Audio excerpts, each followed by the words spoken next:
erakusketa hau Guadalupeko gotorlekuari buruz da. Ni karrera mailerako lana egin nunean, hasieran bertan egin nun, da hasieran egin nun ikerketei buruzko lan bat izango zen.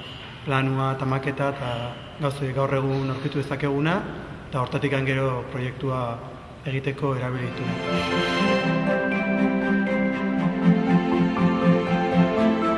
Era porque yo me basé en los planos que conseguí del ayuntamiento, que me cedieron sin ningún problema, y una visita que pude hacer aparte del fuerte gracias a Gregorio, y gracias a él pues pude acercarme al fuerte, sacar unas fotos y todo, pues disfrutarlo, y gracias a Aritz también por echarme una mano con el proyecto.